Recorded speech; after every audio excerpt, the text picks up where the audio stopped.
വേദപുസ്തകം തുറക്കാം.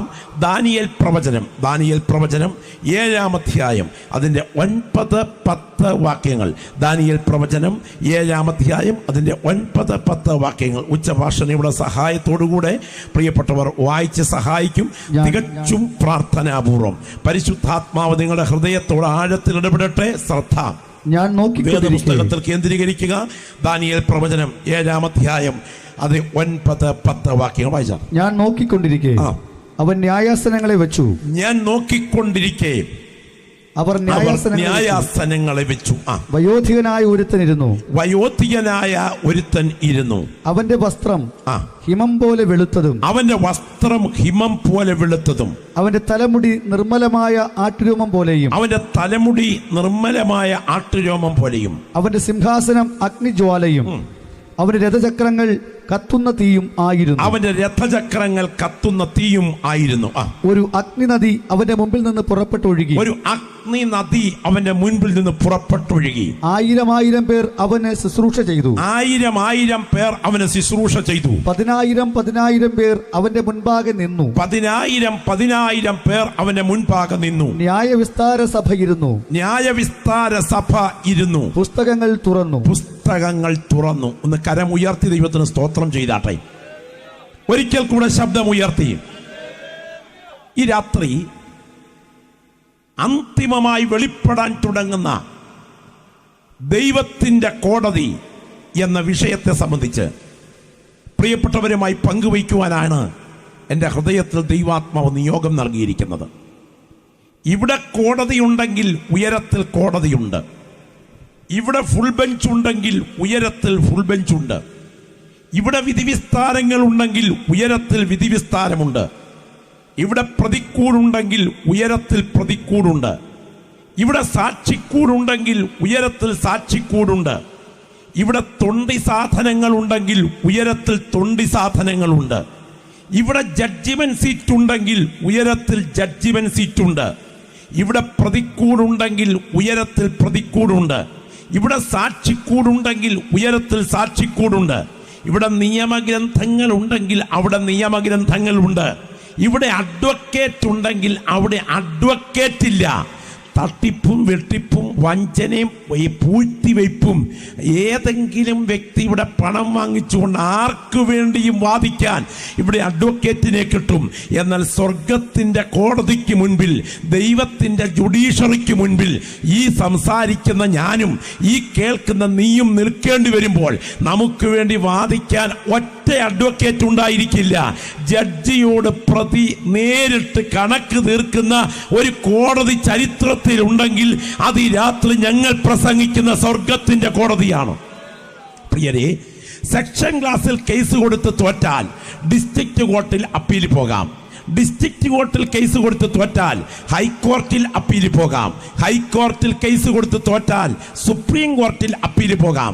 സുപ്രീം കോർട്ടിൽ കേസ് കൊടുത്ത് തോറ്റാൽ പ്രസിഡന്റിന്റെ അടുക്കൽ ദയാഹർജി കൊടുക്കാം. അവിടെയും വിധി തള്ളിയാൽ പിന്നെ ഗതികേട് തന്നെയാണ്. മനസ്സിലായോ? സെക്ഷൻ ക്ലാസ്സിൽ കേസ് കൊടുത്ത് തോറ്റു, ഡിസ്ട്രിക്ട് കോർട്ടിൽ അപ്പീൽ പോയി. ഡിസ്ട്രിക്ട് കോർട്ടിൽ കേസ് കൊടുത്ത് തോറ്റു, ഹൈക്കോർട്ടിൽ അപ്പീൽ പോയി. ഹൈക്കോർട്ടിൽ കേസ് കൊടുത്ത് തോറ്റു, സുപ്രീം കോർട്ടിൽ അപ്പീൽ പോയി. സുപ്രീം കോർട്ടിൽ കേസ് കൊടുത്ത് തോറ്റു, പ്രസിഡന്റിന്റെ അടുക്കൽ ദയാഹർജി കൊടുത്തു. അവിടെയും വിധി തള്ളി. അതിനുശേഷം കക്ഷിയെ തൂക്കിലിടാൻ അങ്ങ് വിധിച്ചെന്നിരിക്കട്ടെ. കക്ഷി തൂക്കിലേറ്റപ്പെടുന്നതിന്റെ തലേ രാത്രിയിൽ പ്രതി കിടക്കുന്ന സെല്ലിലേക്ക് ഒരു പോലീസുകാരൻ എത്തി നോക്കിയപ്പോ കക്ഷി ചത്ത് കിടക്കുന്നത് പോലെ തോന്നി. അകത്ത് കയറി നാടി പിടിച്ചു നോക്കിയപ്പോൾ ആള് പോയി. അങ്ങനായാൽ എങ്ങനാകും വിധിയുടെ സ്വഭാവം? നിങ്ങൾ ചിന്തിച്ചിട്ടുണ്ടോ? സ്തോത്രം. വിധി നടക്കുന്നതിൻ്റെ തലേ രാത്രിയിൽ ഒരു പ്രതി സ്വാഭാവികമായി മരിച്ചാൽ ഇവിടുത്തെ വിധിയുടെ സ്വഭാവം എന്താകും?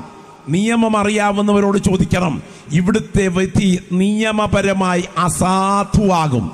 എന്നാൽ സ്വർഗത്തിൻ്റെ കോടതി കൂടുന്നതിന് മുൻപ് ഏത് പ്രതി എങ്ങനെ മരിച്ചാലും, അത് കിണറ്റിച്ചാടി ചത്താലും, വിഷം കുടിച്ച് ചത്താലും, റെയിൽവേ ട്രാക്കിൽ തലവെച്ച് ചത്താലും, തൂങ്ങിച്ചത്താലും മരണം കൊണ്ട് വിധി മാറ്റിവെക്കാതെ പുനരുത്ഥാനം എന്ന പ്രക്രിയയിലൂടെ ഈ ഡെഡ് ബോഡിയെ ഉയർത്തെഴുന്നേൽപ്പിച്ചു കൊണ്ടുവന്ന് കണക്ക് തീർക്കാതെ അടങ്ങിയിരിക്കാത്ത ഒരു ജഡ്ജി ചരിത്രത്തിൽ ഉണ്ടെങ്കിൽ അത് ഈ രാത്രി ഞങ്ങൾ പ്രസംഗിക്കുന്ന നസറേനായ യേശുവാണ്.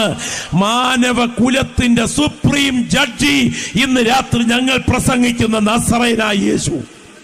രാത്രി നിങ്ങൾ ശ്രദ്ധിക്കണം, വേദപുസ്തകത്തിൽ ഇത്രയും പ്രാധാന്യമുള്ള ഒരു വിഷയം മറ്റൊരിടത്തുമില്ല. 31,173 വാക്യങ്ങളുള്ള ഈ വിശുദ്ധ ബൈബിൾ ഏറ്റവും പ്രാധാന്യത്തോടെ നൽകുന്ന സബ്ജക്റ്റാണ് ദൈവത്തിൻ്റെ കോടതി എന്ന സബ്ജക്റ്റ്. എൻ്റെ പ്രിയപ്പെട്ട സഹോദരങ്ങളെ, നമുക്കറിയാം നിഖ്യാ വിശ്വാസ പ്രമാണം അറിയാൻ വയ്യാത്ത സുറിയാനി ക്രൈസ്തവരാരും എൻ്റെ കേൾവിക്കാരിലില്ല. നിഖ്യാ വിശ്വാസ പ്രമാണത്തിൽ യേശു ക്രിസ്തുവിനെ കുറിച്ച് പറഞ്ഞ് അവസാനിപ്പിക്കുന്നത് എവിടെയാണ്? ദൈവത്തിൻ്റെ ഏകപുത്രനും സർവ്വലോകങ്ങൾക്ക് മുൻപേ പിതാവിൽ നിന്ന് ജനിച്ചവനും പ്രകാശത്തിൽ നിന്നുള്ള പ്രകാശവും സത്യദൈവത്തിൽ നിന്നുള്ള സത്യദൈവവും ജനിച്ചവനും സൃഷ്ടിയല്ലാത്തവനും സാരാംശത്തിൽ പിതാവിനോട് ഏകത്വമുള്ളവനും സർവ്വസൃഷ്ടിക്കും മുഖാന്തരമായവനും മനുഷ്യരായ നമുക്ക് നമ്മുടെ രക്ഷയ്ക്കും വേണ്ടി സ്വർഗത്തിൽ നിന്നിറങ്ങി വിശുദ്ധ റൂഹായാൽ കന്യമറിയാമിൽ ജഡം ധരിച്ച് പൊന്തിയോസ് പീലാത്തോസ് നാളുകളിൽ നമുക്ക് വേണ്ടി കഷ്ടമനുഭവിച്ച് മരിച്ചടക്കപ്പെട്ട് തിരികിത പ്രകാരം 3-ാം ദിവസം ഉയർത്തെഴുന്നേറ്റ് സ്വർഗത്തിലേക്ക് കരേറി. അടുത്ത പ്രയോഗം ശ്രദ്ധിക്കണം. ജീവിച്ചിരിക്കുന്നവരെയും മരിച്ചവരെയും വിധിപ്പാൻ തൻ്റെ മഹാപ്രഭാവത്തോടെ വരുവാനിരിക്കുന്ന യേശു കർത്താവിലും ഞങ്ങൾ വിശ്വസിക്കുന്നു എന്ന് ക്രൈസ്തവ ലോകം ഏറ്റുചൊല്ലുമ്പോൾ ഞങ്ങൾ അവനെ കാത്തിരിക്കുന്നു എന്ന് പറയാൻ വിളിക്കപ്പെട്ടവരാണ് എൻ്റെ മുൻപിൽ നിന്ന് ആരാധിക്കുന്ന ദൈവമക്കൾ. ഇത് കളിയല്ല, ഇത് ഡാക്കിനി അമ്മൂമ്മയുടെ കഥയല്ല, ഇത് കുഞ്ചിക്കുറുപ്പും പൊന്നമ്മ സൂപ്രണ്ടും ബോബനും മോളിയുമല്ല. ഞാനിവിടെ നിൽക്കുന്നത് സത്യമാണെങ്കിൽ, എൻ്റെ കൂടപ്പിറപ്പേ നീ ഇവിടെ ഇരിക്കുന്നത് സത്യമാണെങ്കിൽ, സ്വർഗത്തിൻ്റെ കോടതിയോട്, ദൈവത്തിൻ്റെ ജുഡീഷ്യറിയോട് ഈ നിൽക്കുന്ന ഞാനും ഈ കേൾക്കുന്ന നീയും കണക്ക് കൊടുക്കേണ്ട ഒരു ദിവസം വരുന്നു. ഏൽപ്പിച്ച പ്രമാണം എത്രത്തോളം പാലിച്ചു എന്നതിന്, ഏൽപ്പിച്ച ജീവിതം എങ്ങനെ ചിലവഴിച്ചു എന്നതിന് എൻ്റെ ദൈവത്തിൻ്റെ കോടതിയോട് കണക്ക് കൊടുക്കേണ്ടവരാണ് ഈ മുൻപിലിരുന്ന് ആമേൻ പറയുന്ന ദൈവമക്കളെങ്കിൽ വളരെ ഗൗരവത്തോടെ കേൾക്കുക. ദൈവത്തിൻ്റെ കോടതി യാഥാർത്ഥ്യമാണ്. ദൈവത്തിന് സ്തോത്രം. ഒന്ന് കരങ്ങൾ ഉയർത്തി ദൈവത്തിന് മഹത്വം അർപ്പിക്കാൻ കഴിയുമോ? ഈ കോടതിയുടെ സമയം എപ്പോഴാണ്? 2, ഈ കോടതിയുടെ സ്ഥലം എവിടെയാണ്? 3, ഈ കോടതിയുടെ സുപ്രീം ജഡ്ജി ആരാണ്? 4, ഈ കോടതിയുടെ മുൻപിലെ പ്രതികൾ ആരൊക്കെയാണ്? 5, ഈ കോടതിയുടെ മുൻപിലെ തൊണ്ടി സാധനങ്ങൾ എന്തൊക്കെയാണ്? അടുത്തത്, ഈ കോടതിയുടെ നിയമഗ്രന്ഥങ്ങൾ എന്താണ്? ഈ കോടതിയുടെ വിധിയുടെ പരിണിത ഫലം എന്താണ്? ഇന്ന് രാത്രി എൻ്റെ ശ്രോതാക്കൾ ചെവി തുറന്ന് കേൾക്കണം. നാളെ രാത്രി ഈ വചനം കേൾക്കാൻ നിങ്ങൾക്ക് ഭാഗ്യമുണ്ടായില്ലെങ്കിൽ ഇന്ന് രാത്രി നിങ്ങൾ നിത്യതയ്ക്കായി ഒരുങ്ങി മാത്രമേ ഈ ഗ്രൗണ്ട് വിട്ട് എഴുന്നേൽക്കാവൂ. പരിശുദ്ധാത്മാവ് നിങ്ങളോട് വ്യക്തിപരമായി ഇടപെടുന്നു. ഏത് സമയവും പ്രതീക്ഷിക്കാത്ത അതിഥിയെപ്പോലെ മരണം നിന്റെ കൺമുൻപിലെത്തും. എന്നാൽ നിത്യതയ്ക്കായി വിടുവിക്കപ്പെടാൻ കർത്താവ് ചില വ്യക്തികളെ ഒരുക്കുന്ന രാത്രിയാണ്. ദൈവമക്കൾ പ്രാർത്ഥിക്കാൻ തയ്യാറാകട്ടെ. ദൈവം ഇന്ന് രാത്രി പ്രവർത്തിക്കാൻ എഴുന്നേൽക്കുന്ന രാത്രിയാണ്. നിങ്ങൾക്കറിയാം, കേരളം കണ്ട ശക്തമായ ഒരു കേസാണ് അഭയ കൊലക്കേസ്. അഭയ കൊലക്കേസിൽ അനീതിയേത നീതിയേത എന്നൊന്നും പറയാനല്ല ഞാൻ വരുന്നത്. അഭയ കൊലക്കേസിലെ പ്രധാന പ്രതികളായ സിസ്റ്റർ അഭയുടെ കൊലപാതകത്തിന് കാരണക്കാരായ സിസ്റ്റർ സെബിയെയും ഫാദർ പിതൃക്കലിനെയും ഉൾപ്പെടെയുള്ള പുരോഹിതന്മാരെയും റിമാൻഡിലേക്ക് വിട്ടുകൊടുത്തുകൊണ്ട് എറണാകുളം ഹൈക്കോടതി ജഡ്ജ് ബസ്വന്ത് പുറപ്പെടുവിച്ച ഒരു വിധി പ്രസ്താവനയുടെ പകർപ്പ് മലയാള മനോരമയിൽ വന്ന വാർത്ത എൻ്റെ കൈകളിലുണ്ട്. അദ്ദേഹം പറഞ്ഞ വാർത്ത കേൾക്കണോ? വാക്കുകൾ കേൾക്കണോ? ഒരു ദൈവദാസൻ പറഞ്ഞ വാക്കല്ല. എറണാകുളം ഹൈക്കോടതി ജഡ്ജ് ബസ്വന്ത് പുറപ്പെടുവിച്ച വിധി പ്രസ്താവനയിൽ താൻ പറഞ്ഞ വാക്കുകൾ ഇങ്ങനെയാണ്: ഭൂമിയിൽ നീതി നിറവേറ്റപ്പെട്ടില്ലെങ്കിലും ദൈവത്തിൻ്റെ കോടതി നീതി നിറവേറ്റുമെന്നോർക്കണം. സത്യം തുറന്നു പറയാൻ ബാധ്യതയുള്ളവർ മൗനം പാലിച്ചാൽ അവസാനം ഇരുൾ മൂടിയ ഇരിപ്പിടമായിരിക്കും നരകത്തിൽ നിങ്ങൾ ഒരുക്കുക എന്നത് മറക്കരുത്. ഇന്ന് രാത്രി അംഗീകരിച്ചാലും അവഗണിച്ചാലും എതിർത്താലും എതിരേറ്റാലും ഒരു സത്യം ഉറപ്പിച്ചു പറയാം, നിന്റെ ജീവിതത്തിൽ ദൈവത്തോട് കണക്ക് കൊടുക്കേണ്ട ഒരു ദിവസം വരുന്നു. ഇന്ന് രാത്രി അതിനായി നീ ഒരുങ്ങിയാൽ നീ ധന്യനാകുന്ന രാത്രിയാണ്.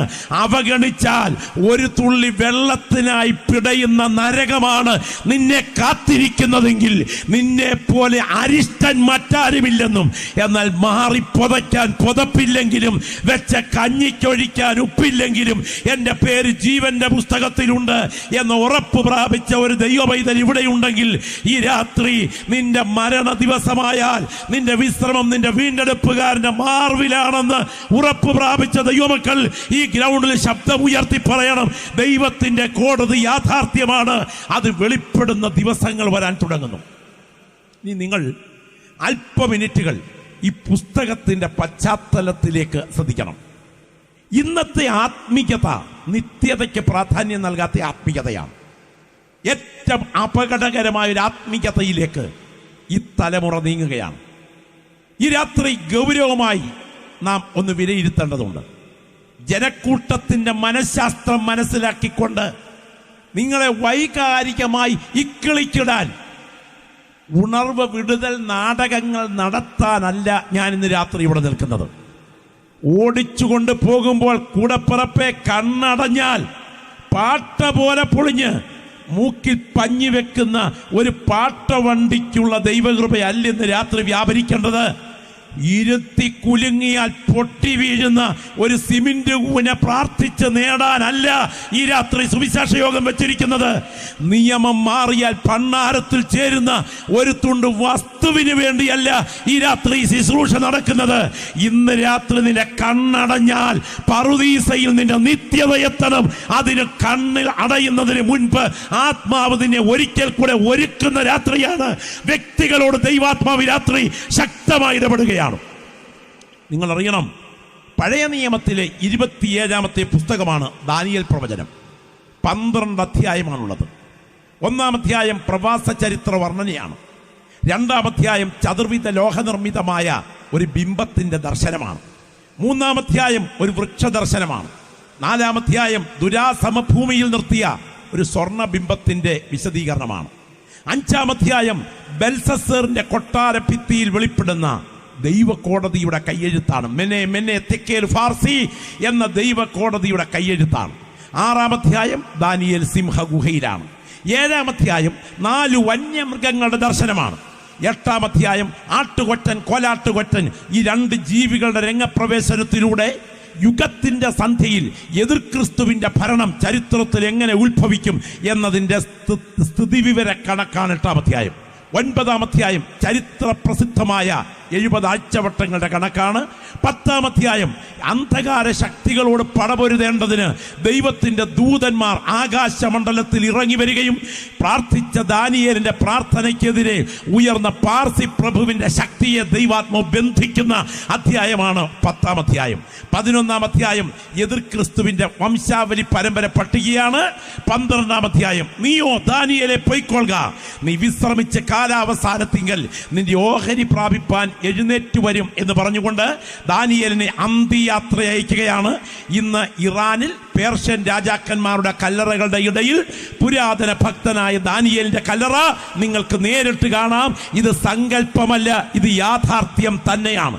സലാലായിൽ ഇയ്യോബിന്റെ കല്ലറയുള്ളതുപോലെ, മക്കയിൽ മുഹമ്മദ് നബിയുടെ കല്ലറയുള്ളതുപോലെ, മക്കപ്പേല ഗുഹയിൽ അബ്രഹാമിന്റെയും ഇസ്ഹാക്കിന്റെയും യാക്കോബിന്റെയും ലേയയുടെയും ശവകുടീരങ്ങൾ മക്കപ്പേല ഗുഹയിൽ ഉള്ളതുപോലെ, ദൈവത്തിന് സ്തോത്രം, ഇംഗ്ലണ്ടിനെ കിടുകിട ഉറപ്പിച്ച രാജാക്കന്മാരുടെ കല്ലറകൾ ഇംഗ്ലണ്ടിലെ വെസ്റ്റ് മിനിസ്റ്റർ ആബയിൽ ഉള്ളതുപോലെ, ദൈവത്തിന് സ്തോത്രം, നിങ്ങൾക്ക് ഇറാനിൽ പേർഷ്യൻ രാജാക്കന്മാരുടെ കല്ലറകളുടെ ഇടയിൽ സൈറസിന്റെ കല്ലറയോട് ചേർന്ന് പുരാതന ഭക്തനായ ദാനിയേലിന്റെ കല്ലറ കാണാം.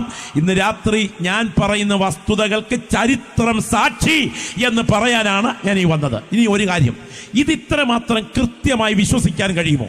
ഞാനതിന് നിങ്ങളുടെ മുൻപിലേക്ക് ഒരു തെളിവ് നിരത്തിക്കൊണ്ട് ഈ വിഷയത്തെ ചരിത്രപരമായി പ്രാവചനിക സത്യസന്ധതയെ ഒന്ന് ഉറപ്പിച്ചുകൊണ്ട് മുൻപോട്ട് നീങ്ങാനായിട്ട് ആഗ്രഹിക്കുകയാണ്.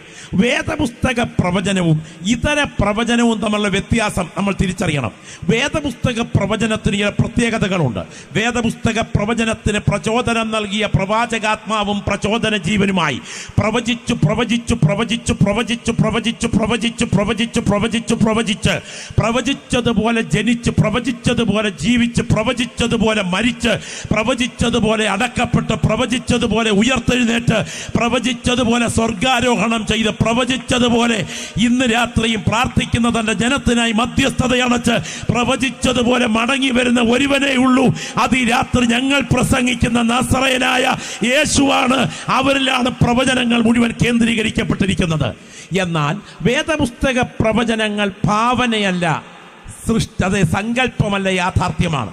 ഇതിൽ ദാനിയേൽ പ്രവചനത്തിന് ഒരു പ്രസക്തി നൽകുന്ന ഭാഗം പറയുമ്പോൾ ഇനിയും ഞാൻ വിശദീകരിക്കാൻ പോകുന്ന വിഷയത്തിന് സത്യസന്ധത എൻ്റെ കേൾവിക്കാർക്ക് ബോധ്യമാകും. നിങ്ങളിൽ ചിലരെങ്കിലും വായിച്ചിട്ടുണ്ടാകാം. ജി കുഞ്ഞികൃഷ്ണൻ നായർ എന്നറിയപ്പെടുന്ന മലയാളം എഴുത്തുകാരൻ എഴുതിയ അലക്സാണ്ടർ എന്ന ശ്രദ്ധേയമായ ഒരു ജീവചരിത്ര ഗ്രന്ഥം. അതിനകത്ത് ഒരു ശ്രദ്ധേയ പടയോട്ടത്തെക്കുറിച്ച് വിശദീകരിച്ചിട്ടുണ്ട്. അലക്സാണ്ടർ സൈന്യ സമേതനായി ഇന്ത്യയിൽ പോറസിനോട് ഏറ്റുമുട്ടിയതിനു ശേഷം തിരിച്ച് കടന്നു പോകുന്ന സമയം ഈജിപ്റ്റ് ആക്രമിക്കേണ്ടതിന് വേണ്ടി പലസ്തീൻ നാടിന്റെ നടുക്കൂടെ കടന്നു പോകേണ്ടതിന് ചരിത്ര പ്രസിദ്ധമായ മെഗിദ്ദോ താഴ്വരയിൽ തമ്പടിച്ചിരിക്കുന്ന രാത്രി, അന്ന് രാത്രി യെരൂശലേം ദൈവാലയത്തിലെ ഒരു മഹാപുരോഹിതനായി സേവനമനുഷ്ഠിക്കുന്ന യാദുവ എന്ന ഒരു പുരോഹിതനൊരു ദർശനമുണ്ടായി. ഞാനൊരു വസ്തുത ഇടയ്ക്ക് തിരികെ കയറ്റി പറയട്ടെ. നാളെ നടത്താൻ ശത്രു നിന്റെ കുടുംബത്തിന് മേൽ ഒരുക്കി വച്ചിരിക്കുന്ന കണികളെ ഇന്ന് രാത്രി പ്രവചനാത്മാവിൽ നിന്നെ അറിയിച്ച് അതിനെ ബന്ധിക്കാൻ കഴിവുള്ള ദൈവശക്തി ഇന്ന് രാത്രിയും വിശ്വസിക്കുന്ന ദൈവമക്കൾക്ക് വേണ്ടി വ്യാപരിക്കുന്നുണ്ട്. ദൈവത്തിന് സ്തോത്രം. ദൈവാത്മാവ് തന്റെ ദാസനോട് ഇങ്ങനെ പറഞ്ഞു, പടിഞ്ഞാറ് നിന്ന് സർവ്വഭൂതലത്തിലും കൂടെ കണ്ണുകൾക്ക് നടുവിൽ ഒറ്റക്കൊമ്പനായി കൊടുങ്കാറ്റ് പോലെ കടന്നു വരുമെന്ന് ദാനിയേൽ പ്രവചനം 8-ാം അധ്യായത്തിൽ രേഖപ്പെടുത്തിയിരിക്കുന്ന ദൈവത്തിന് സ്തോത്രം. കോലാട്ടുകൊറ്റൻ നിന്റെ മൂക്കിന്റെ കീഴിലെത്തിക്കഴിഞ്ഞു. നാളെ പ്രഭാതത്തിൽ വെള്ളിച്ചണ്ടകൾ അടിച്ചു പാട്ടുപാടി നേരെ ദേവാലയത്തിൽ നിന്ന് അവൻ തമ്പടിച്ചിരിക്കുന്ന സ്ഥലത്തെത്തിച്ചേർന്നിട്ട് അവന്റെ അപ്പൻ വല്യപ്പൻ ഇവർ ജനിക്കും മുൻപ് അവന്റെ ഭാവിയെ കുറിച്ച് എഴുതി വച്ചിരിക്കുന്ന ഒരു പുസ്തകം ഇവിടെയുണ്ട് എന്ന് ബോധ്യപ്പെടുത്തിയാൽ അവൻ ഈ നാട് ആക്രമിക്കാതെ പിന്മാറും.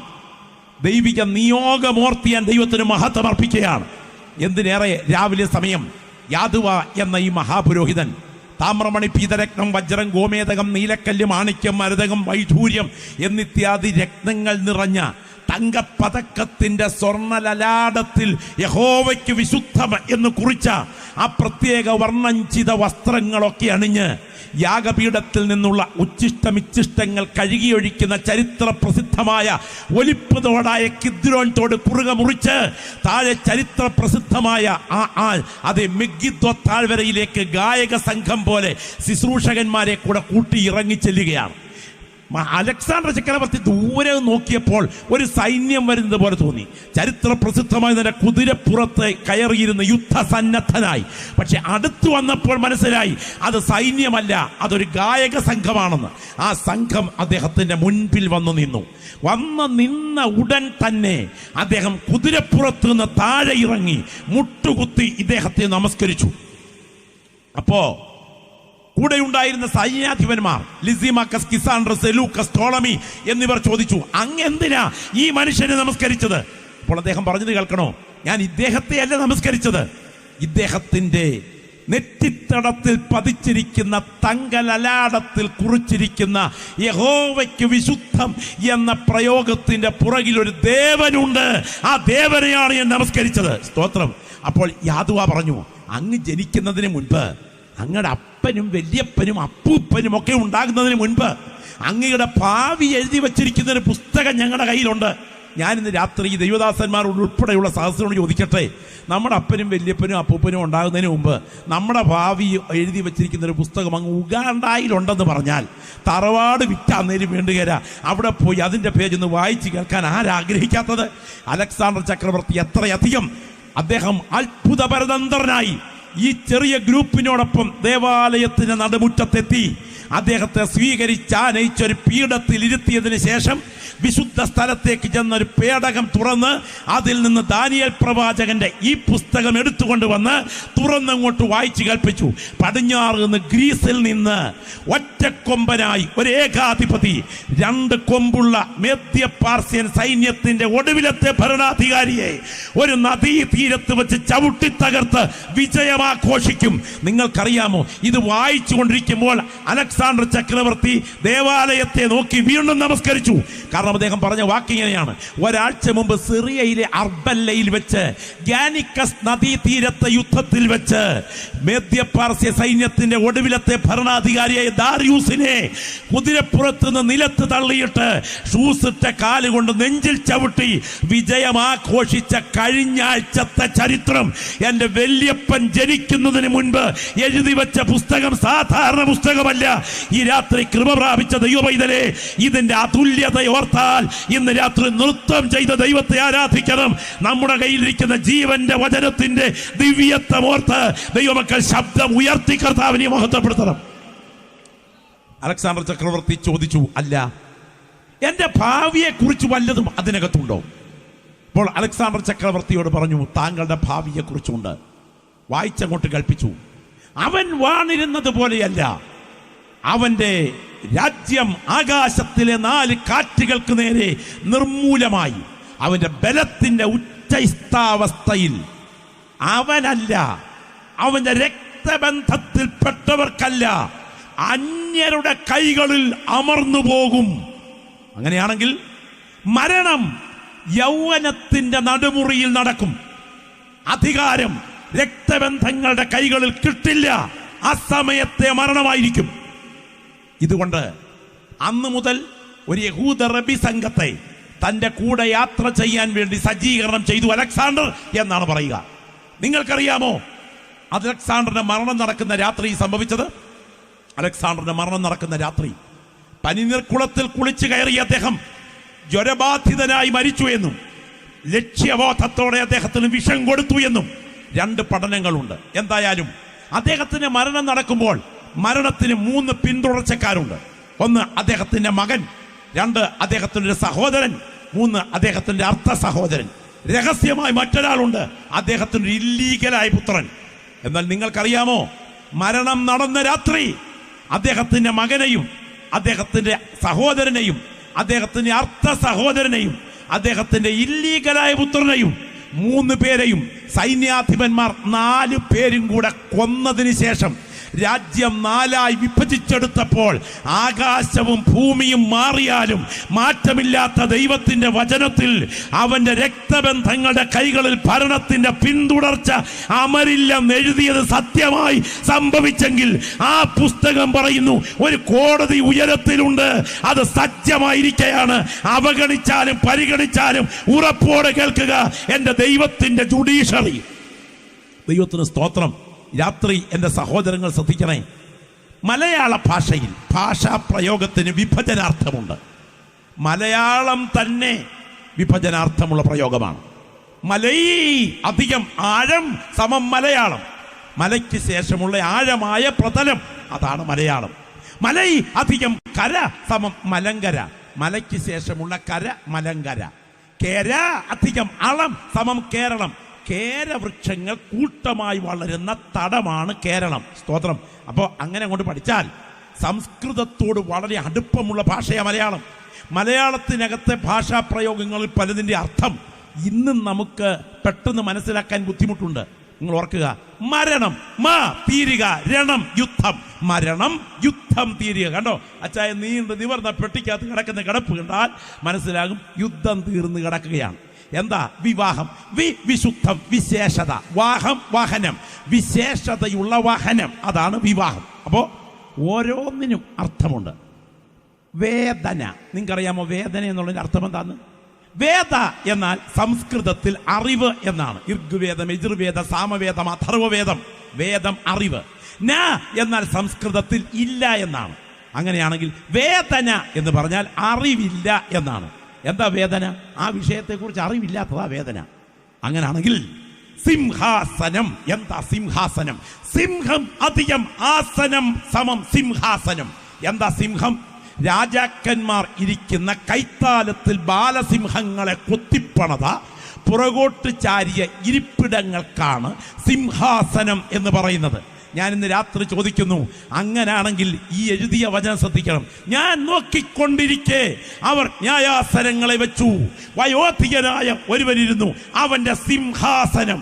ഈ രാത്രി വിശ്വസിക്കുന്ന ദൈവമക്കൾ എത്ര പേരുണ്ട്?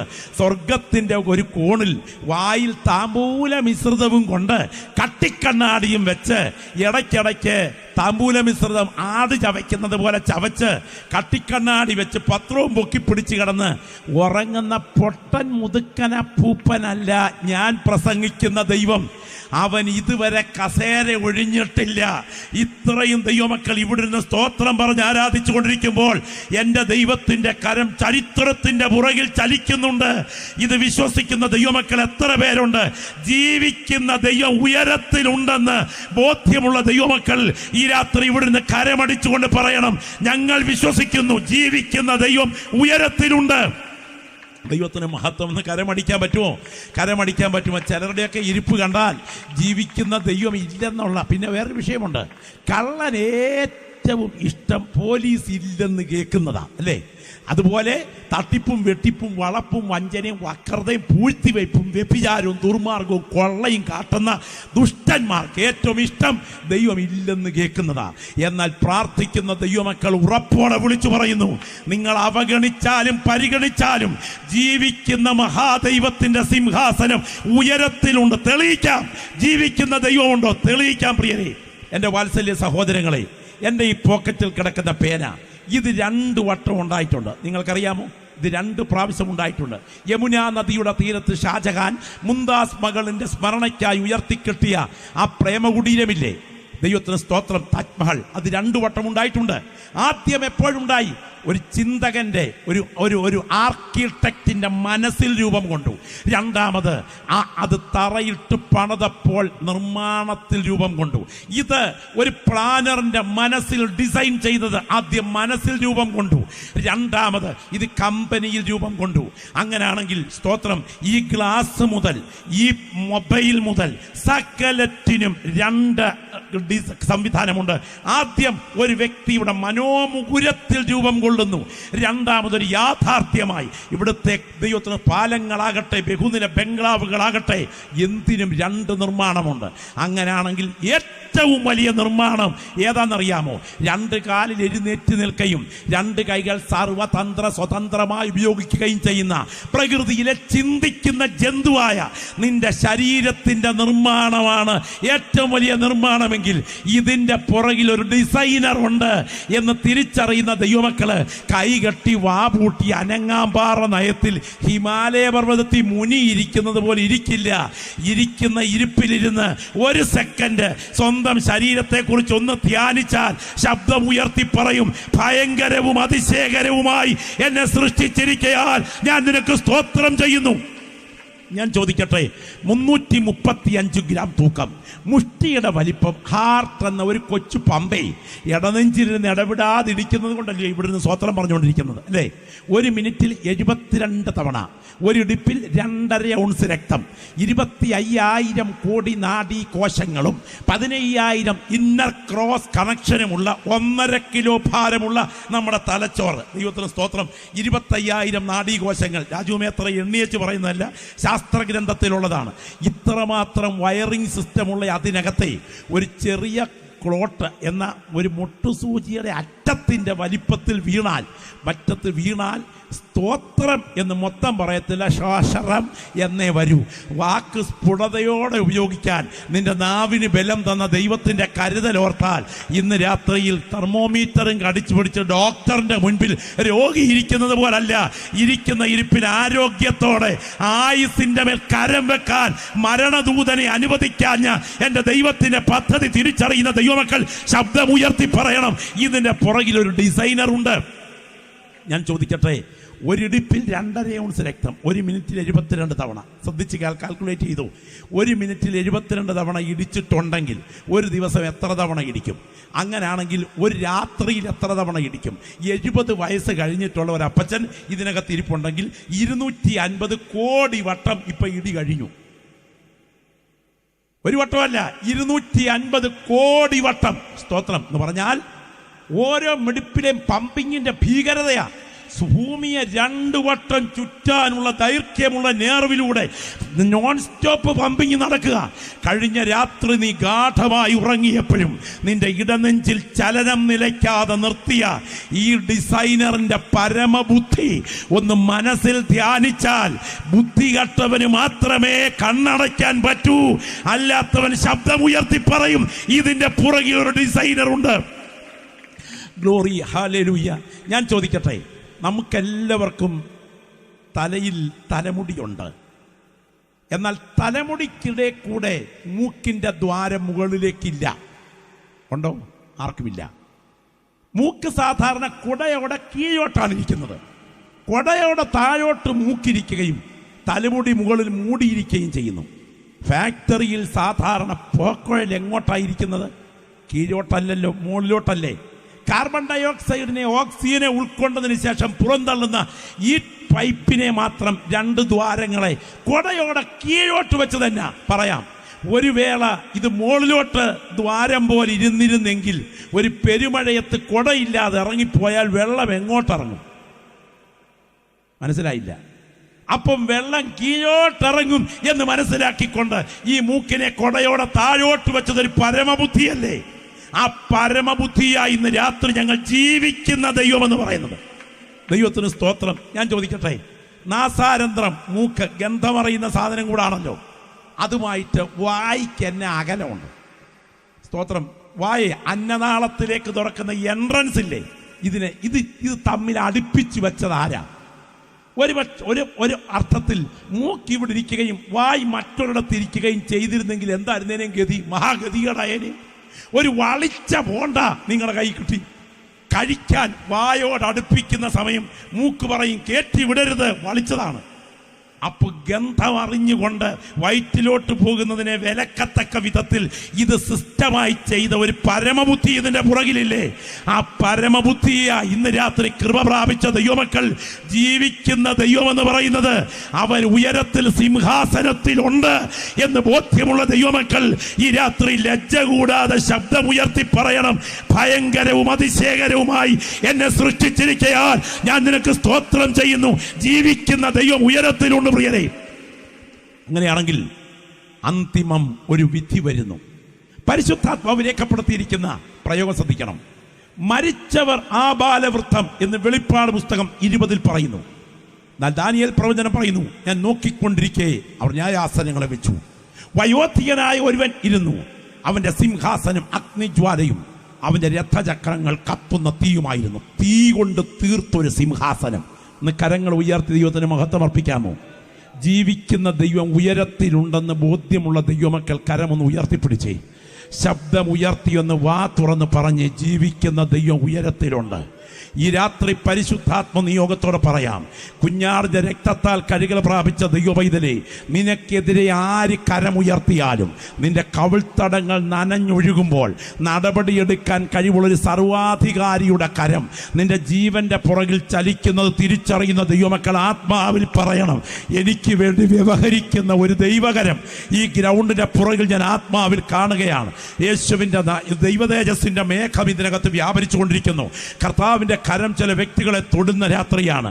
ആ ഗ്രഹാം സ്റ്റൈൽസും പിഞ്ചു കുഞ്ഞുങ്ങളും വണ്ടിക്കകത്ത് കിടന്നുറങ്ങുമ്പോൾ അവരുടെ ദേഹത്തോട്ട് എണ്ണയെടുത്തൊഴിച്ചിട്ട് തൃശൂലം കൊണ്ട് അവരെ വണ്ടിക്കകത്തോട്ട് കുത്തി മലത്തിയ നരാധമന്മാർ വാഴുന്ന മണ്ണിൽ ചോദിക്കാനും പറയാനും ആളില്ലെന്ന് വിചാരിച്ചെങ്കിലും അധികം താമസിക്കാതെ പ്രകൃതിയെ കൊണ്ട് ആ മണ്ണിനോട് കണക്ക് തീർക്കാൻ എൻ്റെ ദൈവത്തിൻ്റെ കരം ആ സ്ഥലത്ത് തന്നെ ഉയർന്നത് യാഥാർത്ഥ്യമാണെങ്കിൽ മയക്കുമരുന്ന് മാഫിയ കേന്ദ്രമായ മയാമിയെ പിടിച്ചു കുലുക്കാൻ ഒരു പ്രകൃതിയെ അനുവദിച്ച ദൈവമാണ് നാം സേവിക്കുന്ന ദൈവത്തിന്റെ തേജസ്സിന്റെ കരമെങ്കിൽ എയ്ഡ്സ് തുടക്കം കുറിച്ച ഹെയ്ത്തിയിൽ 65,000 കൂട്ടിയിട്ട് ശവമടക്ക് നടത്തത്തക്ക വിധം പ്രകൃതിയെ കൊണ്ട് ആ മണ്ണിനോട് ദൈവം കണക്ക് തീർത്തെങ്കിൽ പ്രാർത്ഥിക്കുന്ന ദൈവമക്കൾ മറക്കരുത്, അവന്റെ കരം ചരിത്രത്തിൽ ചലിക്കുന്നുണ്ട്. അവൻ ഉറങ്ങുകയല്ല. ഇത്രയും ദൈവമക്കൾ ഇവിടെ നിന്ന് ആരാധിച്ചുകൊണ്ടിരിക്കുമ്പോൾ നീതിയോടെ വിധിക്കുന്ന ആ കരം ചരിത്രത്തിന്റെ വിധി നിർണയിച്ചു കൊണ്ടിരിക്കുന്നു. പരിശുദ്ധാത്മാവ് ഇങ്ങനെ രേഖപ്പെടുത്തിയിരിക്കുന്നത്, മരിച്ചവർ ആ ബാലവൃത്തം സിംഹാസനത്തിന് മുൻപിൽ നിൽക്കുന്നതും കണ്ടു. പ്രിയപ്പെട്ടവരെ, അങ്ങനെയാണെങ്കിൽ മരണശേഷം ചത്ത പിന്നെ തല തെക്കോ വടക്കോ എങ്ങോട്ടിരുന്നാൽ എന്താ ഉപദേശി? കുഞ്ഞെ, ചത്ത് കഴിഞ്ഞ് കഥ അവസാനിക്കല്ല, ചത്ത് കഴിഞ്ഞ് കഥ തുടങ്ങുകയാണ്. സ്തോത്രം. ചോരക്കുടം പോലൊരു കൊച്ചു കുഞ്ഞ് മലമൂത്ര വിസർജ്യാദികൾ അണിഞ്ഞുകൊണ്ട് പഴംതുണി കീറ്റ് ധരിച്ച് പാളയ്ക്കകത്ത് രംഗത്ത് വരുന്ന ഇതാദ്യം ഒന്നാമത്തെ അഭിനയ രംഗം. പന്തും പടവും പമ്പരവും കറക്കി കളിച്ച് ചാടി കളിയോടി ആടി രംഗത്തിതാ വരുന്നൊരു കൊച്ചു പയ്യൻ. രണ്ടാമത്തെ അഭിനയ രംഗം. മുഖവും മിനുക്കി തലയും മിനുക്കി ബനിയൻ ബനാറീസ് 703 ചുണ്ടിൽ സിഗരറ്റ് പുകച്ചുകൊണ്ട് പുറപ്പെടും പമ്പര വിട്ടി. പിന്നെ മൂന്നാമത്തെ അഭിനയ രംഗം. പാവാട ജാക്കറ്റ് പട്ടുസാരി കാപ്പും ധരിച്ചൊരു ഭാര്യ മുൻപിൽ, പെങ്കോന്തനേവൻ പുറകെ ഈ വണ്ണം കാൺമാൻ ബൃഹത്താന്ത വിശേഷ വേഷം. കല്യാണം കഴിഞ്ഞിറങ്ങി വരുന്ന അടുത്ത അഭിനയ രംഗം. ചിലരുടെ മുഖത്തോട്ട് നോക്കിയിട്ട് കുവൈറ്റിലെ ചില സംഭവങ്ങളൊക്കെ അറിഞ്ഞതിന്റെ പശ്ചാത്തലത്തിലായിരിക്കാം എലിപ്പെട്ടിയിൽ വീണതുപോലെ ഇരിക്കുന്നു. ചിലർ ഭാഗ്യകാല സ്വപ്നം കണ്ട് കഴിയുന്നു. അങ്ങനെ കല്യാണം കഴിച്ചിറങ്ങി വരുന്ന രംഗം. അടുത്ത അഭിനയ രംഗം. കെട്ടിക്കണം പെണ്ണിനെ, ഇങ്ങനെ ആയാൽ പോരാ, പിടിച്ചാട്ടൊഴി ചിട്ടി കേട്ടോ. ഭർത്താവിനോട് ഭാര്യ ചെന്ന് പറയുക, കല്യാണം കഴിപ്പിക്കാൻ പ്രായമായ പിള്ളേരുടെ കല്യാണാലോചന പെട്ടെന്ന് നടത്തി കാര്യം നടത്തണം. അതുകൊണ്ട് അന്നത്തെ കാലഘട്ടത്തിൽ കവി പറയുകയാണ്, കെട്ടിക്കണം പെണ്ണിനെ, ഇങ്ങനെ ആയാൽ പോരാ, പിടിച്ചാട്ടൊഴി ചിട്ടി കേട്ടോ. ഭർത്താവ് ഭാര്യയോട് പറയുന്നു, പൊടി അവൾ പഠിക്കട്ടെ, നിനക്കെന്തറിയാം, കുടുംബ കലഹം ബഹുവിശേഷം. അങ്ങനെ പിള്ളേരൊക്കെ കെട്ടിച്ച് കൊച്ചുമക്കളൊക്കെ ആയിക്കഴിഞ്ഞപ്പോൾ ഈ അപ്പച്ചന് ഇരിപ്പ്, മരപ്പ്, പെരുപ്പ്, തരിപ്പ്. ചിലരുടെ മുഖത്ത് നോക്കിയാൽ ഇപ്പൊ തന്നെ വിവരം അറിയാം. സ്തോത്രം. അപ്പോ കൈകാൽ പുളക്കുന്നു, പുറം കഴയ്ക്കുന്നു, അടുത്ത് തൻ മക്കൾ തിരുമിടുന്നു. കാർപ്പാസ ബീജാതി ബലാസുഗന്ധം, ആയുർവേദ മരുന്ന ബലഷഷ്ടമാംഗം. ഒടുവിലത്തൊരു അധ്യായമുണ്ട് കേട്ടോ. വൈദ്യൻ വരുന്നു, വലിവേറിടുന്നു, അയ്യോ വിളിക്കുന്നു വീടടങ്കം. കസ്തൂരി തേടുന്നു, താഴെ കിടത്തുന്നു, ഇസ്തം സമസ്തം നരനാടകാംഗം. പോയി നേരെ മോർച്ചറിയിലേക്ക്, തുടർന്ന് സെമിറ്ററിയിലേക്ക്. എന്നാൽ ചിലരുടെയൊക്കെ ഇരിപ്പ് കണ്ടിട്ട് പാസ്റ്ററെ വല്ല അനുഗ്രഹത്തിൻ്റെ ദൂതും പറയേണ്ട സ്ഥാനത്ത് ഇതാണോ പറഞ്ഞു വിടുന്നതെന്ന് ചിന്തിക്കും. എന്നാൽ ഒരു വസ്തുത ഓർക്കുക, കർത്താവിൻ്റെ മടങ്ങി വരവ് താമസിച്ചാൽ അടുത്ത 50 വർഷം കഴിയുമ്പോൾ ഇവിടെ കാണുമെന്ന് ഉറപ്പുള്ളവരൊക്കെ യോഗം കഴിയുമ്പോൾ എന്നെ ഒന്ന് കണ്ടേച്ചേ പോകാവൂ. ദൈവത്തിന് സ്തോത്രം. ഒരിക്കൽ ഒരു സയൻസ് ചിന്തകൻ ഒരു സയൻസ് മ്യൂസിയം കാണാൻ പോയി. കയറി ചെല്ലുന്നിടത്ത് ഇരിപ്പുണ്ടായിരുന്നു ഒരു അസ്ഥികൂടം. സയൻസ് മ്യൂസിയത്തിൻ്റെ അസ്ഥികൂടം. ഈ അസ്ഥികൂടത്തിൻ്റെ മുൻപിൽ ചിന്തകനൊന്ന് നിന്നിട്ട് ഈ തലയോടിൻ്റെ ഭാഗത്തേക്ക് ശ്രദ്ധിച്ചൊന്ന് നോക്കി. ആ 2 ദ്വാരവും ആ മൂക്കിൻ്റെ ഭാഗമെല്ലാം ഇങ്ങനെ ഇരിക്കുന്ന തലയോട്. എന്നിട്ട് പുള്ളി 2-3 ചോദ്യം ഈ തലയോടിനോട് ചോദിക്കുക. ആണായിരുന്നോ പെണ്ണായിരുന്നോ? കറുത്തതായിരുന്നോ വെളുത്തതായിരുന്നോ? ഏത് തറവാട്ടി പിറന്നതാ? എത്രാം ക്ലാസ് വരെ പഠിച്ചിട്ടുണ്ട്? സ്തോത്രം. എങ്ങനാ മരിച്ചേ? ശവമടക്ക് എങ്ങനെ ഉണ്ടായിരുന്നു? എന്നിട്ട് മുഖത്തോട്ട് ആ സ്കള്ളിന്റെ ഭാഗത്തോട്ട് ചൂണ്ടിക്കൊണ്ടൊരു പാട്ടുപാടി. തിലകം ചാർത്തി ചീകിയും അഴകായി പലനാൾ പോറ്റിയ പുണ്യ ശിരസേ എന്ന് പറഞ്ഞാൽ, ഇന്ന് രാത്രി യോഗത്തിന് വരുന്നതിന് മുമ്പ് ഏറ്റവും കൂടുതൽ പ്രാവശ്യം കണ്ണാടിയിൽ നോക്കിയ ഭാഗം കാലിൻ്റെ ഭാഗമല്ല, ഇത്രയും ഭാഗമാണ്.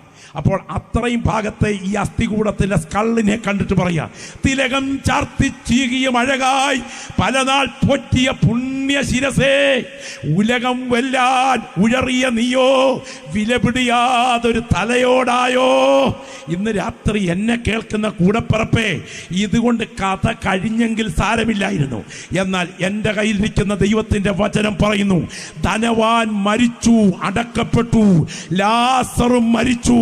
മരണശേഷം ധനവാൻ പാതാളത്തിൽ യാതന അനുഭവിക്കുമ്പോൾ ലാസർ അബ്രഹാമിന്റെ മടിയിൽ വിശ്രമിക്കുന്നെങ്കിൽ, കാണാൻ കഴിയുന്ന കണ്ണും കേൾക്കാൻ കഴിയുന്ന ചെവിയും രുചിക്കാൻ കഴിയുന്ന വായും അനുഭവിക്കാൻ കഴിയുന്ന ശരീരവും ഇവിടെ മാത്രമല്ല, തീയുടെ ജ്വാല അനുഭവിക്കുന്ന ഒരു പീഡന സ്ഥലവും, വെള്ളം കുടിക്കാൻ കൊതിക്കുന്ന ഒരു നാവും, അബ്രഹാം പിതാവിനോട് സംസാരിക്കാൻ കഴിയുന്ന നാവും, അബ്രഹാമിന്റെ മറുപടി കേൾക്കാൻ കഴിയുന്ന ചെവിയും പീഡയ്ക്കകത്തുണ്ടെങ്കിൽ, അംഗീകരിച്ചാലും അവഗണിച്ചാലും സത്യമായി പറയട്ടെ, കല്ലറ അവസാനമല്ല, ഇത് മറ്റൊന്നിലേക്ക് പ്രവേശിക്കുകയാണ്. അവിടെ നിത്യത പ്രാപിക്കാൻ ഈ രാത്രി നീ ഒരുങ്ങിയാൽ നീ ധന്യനായി. Glory glory. ശബ്ദം ഉയർത്തിയ കരങ്ങളൊന്ന് ഉയർത്തി കർത്താവിന് സ്തോത്രം ചെയ്താട്ടെ. രാത്രി വചനം കേൾക്കുന്ന ദൈവമക്കൾ ശ്രദ്ധിക്കണം. രക്ഷപ്പെടുത്താൻ എൻ്റെ കൂടെപ്പിറപ്പെ ആരെ കൊണ്ട് സാധ്യമല്ല. നിങ്ങൾക്കറിയാമോ, പോപ്പിൻ്റെ നിര്യാണാനന്തരം പുത്തൻ പോപ്പിനെ തിരഞ്ഞെടുക്കുന്നതിൻ്റെ തിരക്കിൽ ക്രൈസ്തവ സമൂഹത്തിൻ്റെ ഒരു വിഭാഗം പ്രവർത്തിക്കുമ്പോൾ അദ്ദേഹത്തിൻ്റെ കിരീടത്തിൽ ഒരു പ്രയോഗമുണ്ട്, പൊന്തിഫിക്സ് മാക്സ്. എന്താണ് പ്രയോഗത്തിന്റെ അർത്ഥം? പാലം തീർക്കുന്നവൻ. എന്താ പാലം? നരകത്തിൽ നിന്ന് സ്വർഗത്തിലേക്കുള്ള പാലം. കുർബാനയിലൂടെ, മധ്യസ്ഥതയിലൂടെ, ഓർമ്മ പെരുന്നാളുകളിലൂടെ മരിച്ചു മൺമറഞ്ഞ് ബസ്പുർഖാനയിൽ പീഡയനുഭവിക്കുന്ന ആത്മാക്കളെ പറുദീസയിൽ എത്തിക്കാൻ കഴിയുന്ന പാലം തീർക്കുന്ന വ്യക്തി. എന്നാൽ ഈ രാത്രി പറയട്ടെ, എൻ്റെ കയ്യിലിരിക്കുന്ന ഈ ജീവന്റെ വചനത്തിൽ എൻ്റെ രക്ഷകൻ ഉറപ്പായി പറഞ്ഞു, അബ്രഹാം പിതാവിൻ്റെ വായായി, ഇവിടെ നിന്ന് അങ്ങോട്ട് വരുവാനോ അവിടെ നിന്ന് ഇങ്ങോട്ട് വരുവാനോ പറ്റില്ല. ഞങ്ങൾക്കും നിങ്ങൾക്കും നടുവിൽ ഒരു പിളർപ്പുണ്ടാക്കിയിരിക്കുന്നെങ്കിൽ സ്ഥലം മാറ്റമില്ലാതെ കല്ലറയോടുകൂടെ നിന്റെ ഭാവി നിശ്ചയിക്കുന്ന മരണദിനം കൺമുൻപിലുണ്ട് എന്ന് ഉറപ്പ് പ്രാപിച്ച ദൈവമക്കൾ ഈ വചനത്താൽ ഉറപ്പിച്ചു പറയുന്നു, ഇന്ന് ഈ ഗ്രൗണ്ട് വിടുന്നതിന് മുൻപ് നിന്റെ നിത്യത ഉറപ്പിച്ചേ പോകാവൂ. ഗ്ലോറി. ഒന്ന്, മരണാനന്തരം ശരീരരഹിതമായി ആത്മാക്കൾക്ക് അമർത്യതയുണ്ടോ? പുനരുത്ഥാനം സത്യമാണോ? ശരീരത്തിൻ്റെ പുനരുത്ഥാനത്തിനും മരണത്തിനുമിടയിൽ ആത്മാക്കൾ വിശ്രമിക്കുന്ന സ്ഥലം എവിടെയാണ്? ഞാൻ ഈ ദിവസങ്ങളിൽ ധ്യാനിക്കുന്ന പ്രധാനപ്പെട്ട ഭാഗം, പ്രത്യാശ നിറഞ്ഞ ദൈവമക്കൾ എന്നോടൊപ്പം ഒന്ന് സ്തോത്രത്തോടെ കേൾക്കണം. കല്ലറയ്ക്കപ്പുറത്ത് എനിക്കൊരു നിത്യതയുണ്ട് എന്ന് ബോധ്യമുള്ള ദൈവമക്കൾ കരമൊന്ന് ഉയർത്തി സ്തോത്രം ചെയ്തേ. ഒന്നുകൂടെ ശബ്ദം ഉയർത്തി, ഒന്നുകൂടെ ശക്തിയോടെ, ഒന്ന് വാ തുറന്ന് ശബ്ദം ഉയർത്തി പറഞ്ഞ് നിത്യത. ദൈവത്തിന് സ്തോത്രം. അതിനൊരു ശക്തിയില്ലായിരുന്നല്ലോ, ആ ഭാഷയ്ക്കൊരു പ്രയോഗത്തിന് ശക്തിയില്ലായിരുന്നല്ലോ. സ്തോത്രം. ഇന്ന് രാത്രി പറയട്ടെ, നിത്യത പ്രസംഗിക്കപ്പെടുന്നില്ലെങ്കിൽ പ്രഭാഷണ വേദി തകർക്കപ്പെടുകയാണ്. നിത്യതയ്ക്ക് പ്രാധാന്യം നൽകാത്ത പ്രസംഗകൻ നരകത്തിലേക്കുള്ള ഇറക്കത്തിൽ നിന്ന് പ്രസംഗിക്കുകയാണ്. എന്നാൽ ഈ രാത്രി സ്വർഗത്തിലേക്കുള്ള കയറ്റത്തിൽ നിന്ന് പ്രസംഗിക്കാൻ കൃപ ലഭിച്ച അഭിഷിക്തന്മാർ ആത്മാവിൽ പറയുന്നു. സുവിശേഷ പ്രസംഗത്തിന്റെ ഹൃദയം യേശുക്രിസ്തുവിന്റെ കാൽവറിയും, സുവിശേഷത്തിന്റെ തലച്ചോറ് മരണത്തെ ജയിച്ചുയർത്തെഴുന്നേറ്റ യേശുവുമാണെങ്കിൽ അതിന്റെ ലക്ഷ്യം നിത്യതയാണ്. ദൈവത്തിന് സ്തോത്രം. കരങ്ങളൊന്ന് ഉയർത്തി കർത്താവിന് സ്തോത്രം ചെയ്യാൻ കഴിയുമോ? എൻ്റെ വാത്സല്യ സഹോദരങ്ങളെ, ക്ഷണികമല്ല ഈ കൊച്ചായുസ്. ഇത് എത്രയും വേഗം തീരും. ജനനം എന്ന 3 അക്ഷരത്തിനും മരണം എന്ന 3 അക്ഷരത്തിനുമിടയിൽ ജീവിതം എന്ന ഈ 3 അക്ഷരം അതിവേഗം അസ്തമിക്കും. ദൈവത്തിന് സ്തോത്രം. ഒരു 25-30 വർഷങ്ങൾക്ക് പുറകിൽ ഭക്തന്മാർ പാട്ടിൻ്റെ പല്ലവികൾ നിങ്ങൾക്ക് ഓർമ്മയുണ്ടോ? രാത്രിയിൽ ഞാൻ ദൈവത്തിൻ്റെ കൈകളിൽ, ശബ്ദമൊന്ന് ഉയർത്തി പാടിക്കേ. ഓ രാത്രിയിൽ ഞാൻ ദൈവത്തിൻ, ശബ്ദം ഉയർത്തി, കൈകളിൽ ഓ അപ്പോഴും എൻ്റെ രഥത്തിൻ്റെ ചക്രം. ഈ രാത്രി ഇതകത്തോട്ട് കയറിയ ഒരുപറ്റം പിതാക്കന്മാർ പണ്ടത്തെ പ്രഭാഷണ വേദികൾ ഉണ്ടായിരുന്നു. ഇതേ നിങ്ങളൊന്ന് ഓർത്ത് നോക്കിക്കേ. വീടുമില്ല, ആരുമില്ലൊന്നുമില്ലീ ലോകത്തിൽ നമുക്കൻ നോർക്കുക നീ, വിട്ടകലും നീ ഒരു നാളിൽ ഉണ്ടെന്നു തോന്നുന്ന കരമൊന്നടിച്ചു പാടാമോ? ഓ വീടുമില്ല, ഒന്നുമില്ലേ ലോകത്തിൽ നമുക്ക് നോക്കുക നീ, ഓ വീട്ടകലും നീ ഒരു നാളിൽ ഉണ്ടെന്നു തോന്നുന്ന സകലത്തെയും ക്രിസ്തന്റെ കാഹളം ഊതും ധ്വനി കേൾക്കുമോ ഈ ദിനം ഓ വിശ്രമവാസത്തിലാകുമോ നാം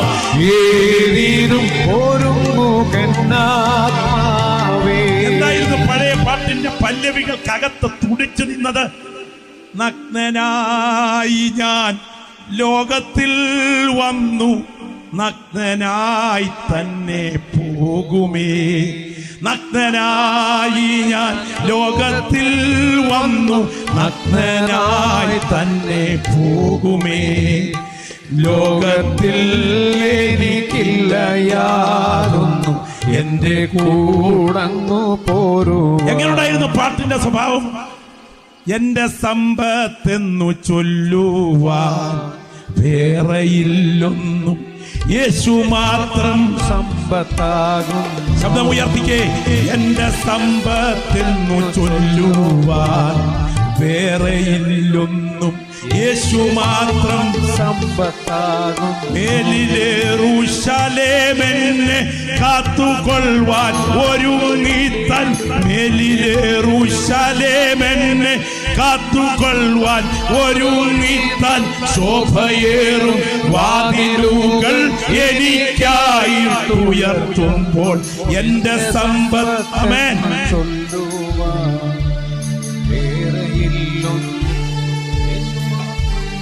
അക്കാരമൊക്കെ ഉയർത്തി ദൈവത്തിന് മഹത്വം അർപ്പിച്ചു. ഇതൊക്കെ പാടി ആരാധിച്ചിട്ട് ഇന്നത്തെ തലമുറയ്ക്ക് എത്ര കാലമായി? ദൈവത്തിന് സ്തോത്രം. ഇവയിൻ ധ്യാനം മാത്രമേ കരളിനരുളും ആനന്ദം, ഇവയിൻ ധ്യാനം മാത്രമേ കരളിനരുളും ആനന്ദം. ഇവയെ പറ്റി ഞാൻ ഇരവും പകലും പാടും ഗീതം സാനന്ദം. ഈഹത്തെ വിട്ടു ഞാൻ പിരിഞ്ഞ ശേഷം ഇതുതാനെ എനിക്കാലംബം, ഈഹത്തെ വിട്ടു ഞാൻ പിരിഞ്ഞ ശേഷം ഇതുതാനെ എനിക്കാലംബം. കാണും ഞാനൻ മോക്ഷപുരേ താതൻ ചാരേ. അങ്ങനെയാണെങ്കിൽ മണ്ണിനേക്കാൾ നിത്യതയെ വലുതായി കാണാൻ കൃപ പ്രാപിച്ച ദൈവമക്കൾ ഇന്ന് രാത്രി ഈ ഗ്രൗണ്ടിൽ ഉറപ്പിച്ചു പറയുന്നു, മുട്ടുവേദന മാറുന്നതിനേക്കാൾ, പല്ലുവേദന പോകുന്നതിനേക്കാൾ പേര് ജീവന്റെ പുസ്തകത്തിലുണ്ടെങ്കിൽ അതാണ് ധന്യത എന്ന് വിശ്വസിക്കുന്ന ദൈവമക്കൾ ഈ രാത്രി ഉറപ്പോടെ പറയുന്നു, നിത്യത ഉറപ്പിക്കാൻ ദൈവാത്മാവ് നിന്നെ ക്ഷണിക്കുന്ന രാത്രിയാണ്. ശരീരരഹിതമായി ആത്മാക്കൾക്ക് അമർത്യതയുണ്ടോ? പ്രിയപ്പെട്ടവരെ, നിങ്ങൾക്കറിയാമോ കേരളം കണ്ട കരുത്തുറ്റ ബുദ്ധിരാക്ഷസൻ വി ആർ കൃഷ്ണയ്യ? അദ്ദേഹം മലയാള മനോരമയിൽ കുറിച്ച മരണവാതിലിനപ്പുറം എന്ന പുസ്തകത്തിൻ്റെ ഒടുവിലത്തെ വരികളിൽ എഴുതിയ വാക്കുകൾ ഇങ്ങനെയാണ്: എൻ്റെ ഭാര്യയുടെ മരണം വരെ ഞാൻ ഒരു നിരീശ്വരവാദി, എൻ്റെ ഭാര്യയുടെ മരണാനന്തരം ഞാൻ ഈശ്വര വിശ്വാസി. കിട്ടിയിടത്തോളം തെളിവുകളുടെ വെളിച്ചത്തിൽ ഉറപ്പിച്ചു പറയുന്നു, മരണം മനുഷ്യ ജീവിതത്തിന്റെ അന്ത്യമല്ല, അത് മറ്റൊരു ലോകത്തിലേക്ക് പ്രവേശിക്കുന്ന വാതിലാണ്. വചനം കേൾക്കുന്ന ദൈവമക്കൾ തിരിച്ചറിയുക. റേമൻ മൂഡി എന്ന നിരീശ്വരവാദി ദൈവാസ്തിക്ക് നിഷേധിയാണ്, ദൈവം ഇല്ലെന്ന് ഉറപ്പിച്ചു പറയുന്ന ആളാണ്. അദ്ദേഹം തന്റെ ക്ലിനിക്കിൽ ഒരു രോഗിയെ ചെക്ക് ചെയ്യുന്നു. കാർഡിയാക് പേഷ്യൻ്റാണ്. പെട്ടെന്ന് അദ്ദേഹത്തിന്റെ മരണം ഉറപ്പാകുന്നു. ലങ്സിന്റെ പ്രവർത്തനം നിലച്ചു, ഹാർട്ടിന്റെ പ്രവർത്തനവും നിലച്ചു. ശരീരത്തിന്റെ മരണം ക്ലിനിക്കലി പ്രൂവ് ചെയ്തതിന് ശേഷം ഈ ബോഡി തുടച്ചൊരുക്കാൻ ഫ്യൂണറൽ ഹോമിലേക്ക് കൊടുത്തുവിടാൻ നേഴ്സ് തയ്യാറാക്കിക്കൊണ്ടിരിക്കുന്നു. നേഴ്സ് ബോഡി ഒരുക്കുമ്പോൾ പെട്ടെന്ന് ഈ ബോഡിയുടെ കൺപോളകൾ ചലിക്കുന്നു. പ്രഥമ ശുശ്രൂഷകൾ വേഗം നൽകി. ഇയാളിൻ്റെ കണ്ണുകൾ തുറന്നു, ജീവൻ തിരികെ വന്നു. അദ്ദേഹത്തോട് നിരീശ്വരവാദിയായ ഡോക്ടർ ചോദിച്ചു, ഹേ, താങ്കളുടെ അനുഭവം എന്താണ്? ഡോക്ടറോട് അദ്ദേഹം പറയുകയാണ്, എൻ്റെ ശരീരത്തിലെ ഉപകരണം വെച്ച് ചെക്ക് ചെയ്തുകൊണ്ടിരിക്കുമ്പോൾ പോയി എന്ന് പറയുന്നത് ഈ ശരീരത്തിനകത്തുനിന്ന് തൂവൽ പോലെ പുറത്തിറങ്ങിയ എൻ്റെ ആളത്വം നന്നായി കേട്ടു. ഞാൻ അതിവേഗം യാത്രയായി. എന്നോടുകൂടെ മറ്റൊരാൾ കൂടെ വന്നു. ഞങ്ങൾ രണ്ടുപേരും ഒരു വഴിയുടെ കവാടത്തിലെത്തി. എന്നോട് കൂടെ വന്നയാളിനെ അകത്തേക്ക് വിളിച്ചു. എന്നോട് മടങ്ങിപ്പോകൂ എന്നൊരു ശബ്ദം കേൾക്കായി വന്നു. ഞാൻ യാന്ത്രികമായി മടങ്ങി വന്ന് ഈ ശരീരത്തിൽ പ്രവേശിച്ചു. നിങ്ങൾക്കറിയാമോ, നിരീശ്വരവാദിയായ ഈ ദൈവാസ്തിക്ക് നിഷേധിയുടെ ചിന്തയ്ക്ക് ചിറക് വെച്ചു. അദ്ദേഹം അന്വേഷണം ആരംഭിച്ചു. അദ്ദേഹം ക്യാൻസർ വാർഡുകളിലും മറ്റും നടത്തിയ പരീക്ഷണ ഗവേഷണ നിരീക്ഷണങ്ങൾക്കൊടുവിൽ അദ്ദേഹം പുറത്തിറക്കിയ പുസ്തകത്തിന്റെ ഒടുവിലത്തെ പേജിൽ താൻ ഇങ്ങനെ കുറിച്ചു: കിട്ടിയിടത്തോളം തെളിവുകൾ അപഗ്രഥിച്ച് ഞാൻ പറയുന്നു, മരണം അന്ത്യമല്ല, അത് മറ്റൊരു ലോകത്തിലേക്ക് കയറുന്ന വാതിലാണ്. എൻ്റെ കൂടപ്പിറപ്പേ, നിന്റെ മരണം സംഭവിച്ചാലും നിന്റെ ആസ്തിക്യം അവസാനിക്കില്ല എന്ന് യേശു പഠിപ്പിച്ചത് സത്യമാണ്. ഇന്ന് രാത്രി ചോദ്യം, നിന്റെ നിത്യത നീ എവിടെ ചിലവഴിക്കും? ഞാൻ ഇന്ന് രാത്രി ഈ വചനം കേൾക്കുന്നതിൽ പ്രത്യാശ അകത്ത് തിളയ്ക്കുന്ന ദൈവമക്കളോട് ആത്മാവിൽ പറയാം, കല്ലറയ്ക്കിപ്പുറത്തുള്ളതിനേക്കാൾ കല്ലറയ്ക്കപ്പുറം കാണാൻ ഇന്ന് രാത്രി നിങ്ങളുടെ കണ്ണ് തുറന്നാൽ നിങ്ങളുടെ ബന്ധനം അഴിയുന്ന രാത്രിയായിരിക്കും. ദൈവത്തിന് സ്തോത്രം, ഹല്ലേലൂയ. യേശു ക്രിസ്തുവിൻ്റെ കൺമുൻപിലേക്ക് മറുരൂപമലയിൽ പത്രോസും യാക്കോബും യോഹന്നാനും നോക്കി നിൽക്കെ, ദൈവത്തിന് സ്തോത്രം, മുൻപിലേക്ക് ഒരിക്കൽ മരിച്ചു മൺമറഞ്ഞ് ഉയർത്തെഴുന്നേറ്റ് വന്ന മോശ സംസാരിച്ചു കൊണ്ട് നിൽക്കുന്നത് പരിചയപ്പെടുത്തലില്ലാതെ ദൈവത്തിൻ്റെ ദാസന്മാർ കണ്ടിട്ട് ഞങ്ങൾ അവൻ്റെ മഹിമ കണ്ട സാക്ഷികൾ എന്ന് നേരിട്ട് പറഞ്ഞ സത്യമാണെങ്കിൽ, മരിച്ചു മൺമറഞ്ഞ് വാങ്ങിപ്പോയ വിശുദ്ധന്മാരെ നിത്യതയുടെ തീരത്ത് നമ്മൾ ആളത്വപരമായി നേരിട്ട് കാണുമെന്ന് ഉറപ്പ് പ്രാപിച്ച ദൈവമക്കൾ ഈ രാത്രി ശബ്ദമുയർത്തി പറയുന്നു, നിന്റെ നിത്യത ഉറപ്പാക്കിയാൽ നീ ധന്യനായി, അല്ലെങ്കിൽ നീ അനർത്ഥത്തിലേക്ക് നീങ്ങുകയാണ്. വാത്സല്യ സഹോദരങ്ങളെ, ഇത് തെളിയിക്കാൻ എനിക്ക് വളരെ ആഗ്രഹമുണ്ടെങ്കിലും സമയത്തിൻ്റെ പരിമിതി ഞാൻ മനസ്സിലാക്കുന്നു. നിങ്ങൾക്കറിയാമോ ഈ ജഡ്ജി ആരാണ്? ഈ ഇരിക്കുന്ന ജഡ്ജി. മരിച്ചവർ ആ ബാലവൃദ്ധം സിംഹാസനത്തിന് മുൻപിൽ നിൽക്കുകയാണെങ്കിൽ ഒരു ജഡ്ജിയുണ്ട്.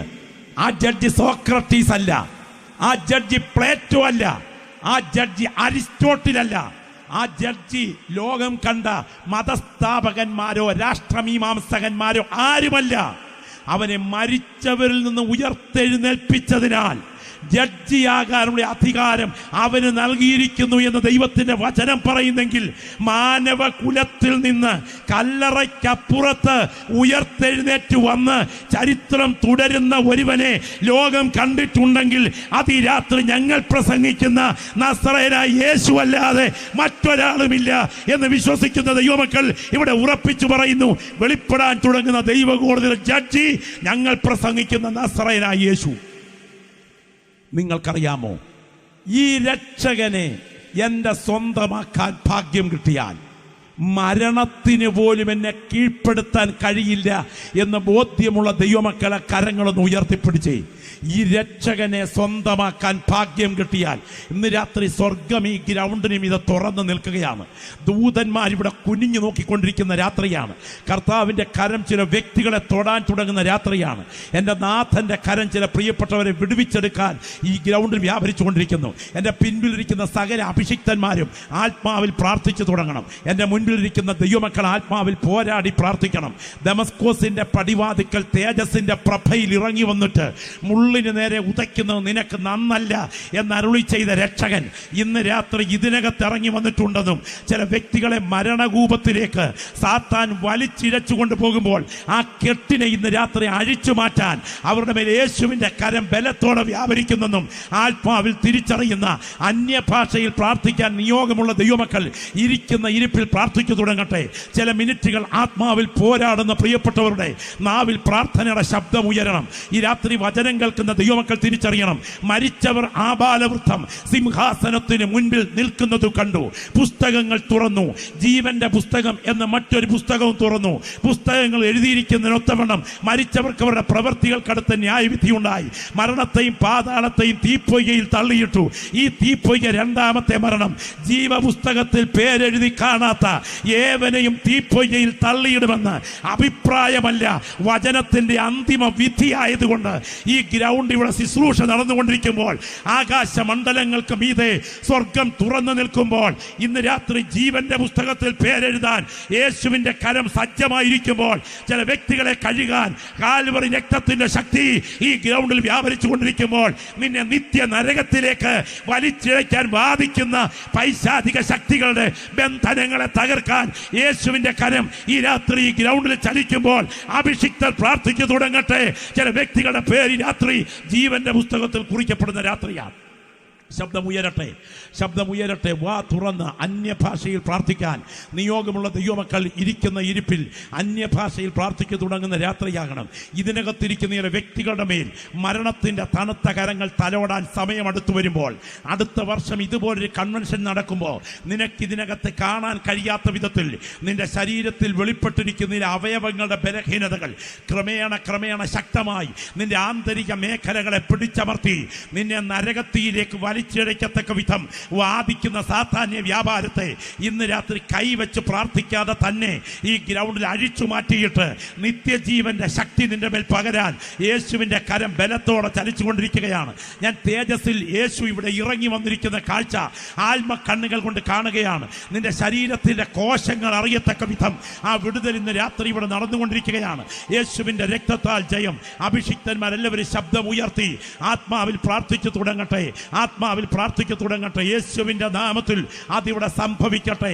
നാളെ 4 മണിക്ക് അതിപ്രഭാതം പൊട്ടിവിടരുമ്പോൾ ജീവിക്കുന്ന ഒരു ദൈവം ഉണ്ടെങ്കിൽ, എൻ്റെ മുറിക്കകത്ത് ഇറങ്ങി വന്നില്ലെങ്കിൽ ഇതുവഴി പോകുന്ന ട്രെയിനിന്റെ മുൻപിൽ ഞാൻ തലവെച്ച് ആത്മഹത്യ ചെയ്യുമെന്ന് പറഞ്ഞ് ദൈവസന്നിധിയിൽ നെടുമ്പാട് വീണ ഒരു സാധു സുന്ദര സിംഗ് എന്ന് പറഞ്ഞ മനുഷ്യന്റെ മുൻപിൽ യേശു വെളിപ്പെട്ടു വന്നത് സത്യമാണെങ്കിൽ ഇന്ന് രാത്രി നിന്റെ ബന്ധനമഴിക്കാൻ, നിന്റെ കുടുംബം കടന്നു പോകുന്ന പ്രതിസന്ധികൾ ഇന്ന് രാത്രി അഴിച്ചു മാറ്റി നിന്റെ അകത്തെ മനുഷ്യന് ധൈര്യം പകരാൻ, നീ മുങ്ങിത്താഴുന്ന മദ്യപാനത്തിന്റെ കൊടിയ കടൽക്കട്ടുകളെ യേശുവിന്റെ രക്തത്തിന്റെ ശക്തിക്ക് ഇന്ന് രാത്രി അഴിച്ചു മാറ്റാൻ കഴിയും. ശബ്ദം ഉയർത്തി പ്രാർത്ഥിച്ചു തുടങ്ങട്ടെ. ചില വ്യക്തികളുടെ മരണബന്ധനം സ്വർഗം അഴിക്കുന്ന രാത്രിയാണ്. നിത്യ നരകം ഈ രാത്രി വഴിമാറുകയാണ്. യേശുവിന്റെ കരം ചില വ്യക്തികളെ തൊടുകയാണ്. ഞാൻ രാത്രി ഈ ദൂത് പറഞ്ഞുകൊണ്ടിരിക്കുമ്പോൾ പറയട്ടെ, ഞാൻ ഇവിടെ നിന്ന് സംസാരിക്കുമ്പോൾ ഞാൻ ഓർക്കുന്നു എൻ്റെ സ്നേഹ സഹോദരൻ കഴിഞ്ഞൊരു ദിവസം അത്തിക്കയം എന്ന് പറഞ്ഞ സ്ഥലത്ത് ഒരു ശവമടക്ക ശുശ്രൂഷയിൽ പ്രസംഗിച്ച് ചിറങ്ങുമ്പോൾ എനിക്കൊരു മെസ്സേജ് അയച്ചു. പാസ്റ്റർ രാജു, അഭിമാനമുണ്ട്, കുടുംബാംഗമായതുകൊണ്ട് നല്ല പ്രസംഗം, ഇരുന്ന് ചിന്തിക്കേണ്ടതാണ്, പുകഴ്ത്തലാണ്. പക്ഷെ പിറ്റേ ദിവസം രാവിലെ പ്രഭാതം പൊട്ടിവിടർന്നപ്പോൾ ഞാൻ അറിഞ്ഞത് എൻ്റെ ആ സഹോദരൻ ഹാർട്ട് അറ്റാക്ക് ലോകത്തോടുകൂടെ പറഞ്ഞു. നിങ്ങൾ ഓർക്കണം, ഒരു പാനൽ ഡോക്ടേഴ്സിന് നടുവിലിരുന്ന് നെഞ്ചിന്റെ വേദനാ വിവരം പറഞ്ഞുകൊണ്ടിരിക്കുമ്പോൾ അടുത്ത അറ്റാക്ക് നേരെ സിസ്റ്റങ്ങളിലേക്ക്, തുടർന്ന് മോർച്ചറിയിലേക്ക്, കഴിഞ്ഞ് സെമിട്രിയിലേക്ക്. ഈ കഴിഞ്ഞ ദിവസം എൻ്റെ ഒരു സ്നേഹിതൻ, എന്നോടൊപ്പം ഡിസ്ട്രിക്റ്റിന്റെ പ്രവർത്തനത്തിൽ സജീവ പങ്കാളിത്തം വഹിച്ച പ്രിയപ്പെട്ടവൻ, ഞാൻ രാവിലെ സമയം ഒരു സൈക്ലിങ്ങിനായി പെരുവഴിയിലൂടെ യാത്ര ചെയ്യുമ്പോൾ ആളുകൾ ഓടുന്നു. ചോദിച്ചു, ഇവിടെ പോവുക? സണ്ണി ബ്രദർ മരിച്ചു പാസ്റ്റർ. തലേ ദിവസവും കണ്ട് ആരോഗ്യത്തോടെ സംസാരിച്ചതാ. എന്തു പറ്റി? രാവിലെ കുടുംബ പ്രാർത്ഥനയ്ക്ക് എഴുന്നേറ്റു, ഭാര്യയോട് പ്രാർത്ഥിക്കാൻ പറഞ്ഞു, പ്രാർത്ഥിച്ചു, ഭർത്താവും പ്രാർത്ഥിച്ചു, ഒരുമിച്ച് പാട്ടുപാടി. ടാപ്പിങ്ങിന് പോകുന്നതിന് മുൻപ് സിറ്റ് ഔട്ടിൽ കിടന്ന സോഫയിലേക്ക് പകുതി ശരീരം കയറ്റി വെച്ച് വെറുതെ ഒന്ന് തല ചായച്ചു. ഭാര്യ ചായ ഉണ്ടാക്കിക്കൊണ്ട് വന്നപ്പോ വെട്ടി വിറച്ച് തണുത്ത് കിടപ്പുണ്ട്. കടന്നുപോയി.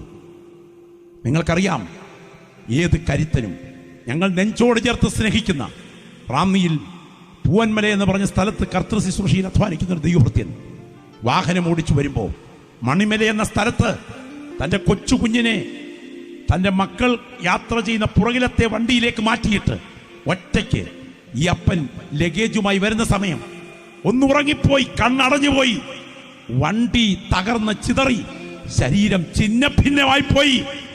ഏത് കരുത്തനും മരണത്തിന്റെ പിടിയിൽ അമരും.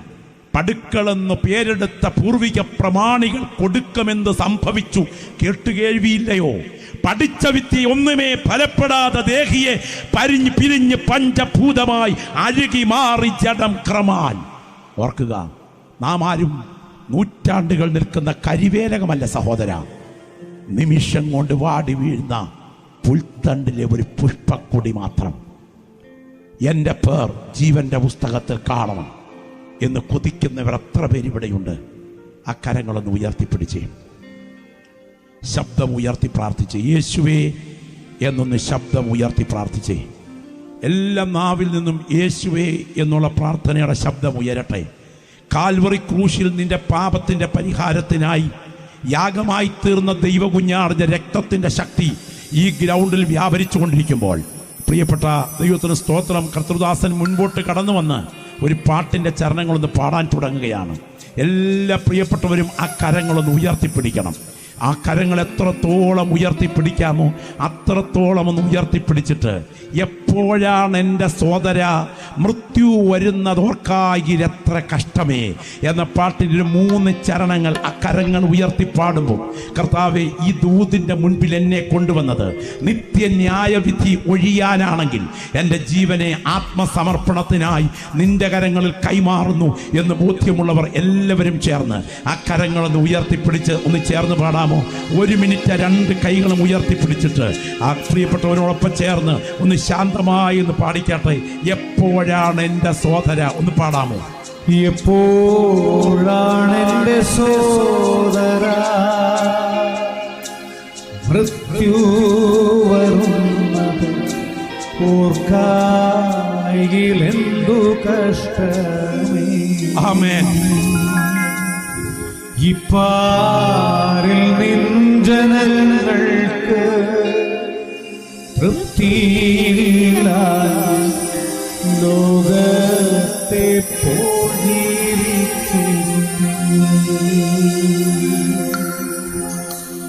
എപ്പോഴാണ് എൻ്റെ സോദര മൃത്യു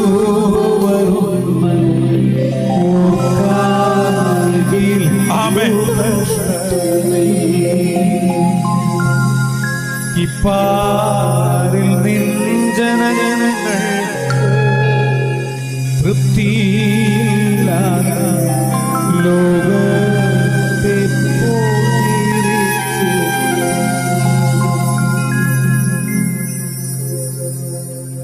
ഈ രാത്രി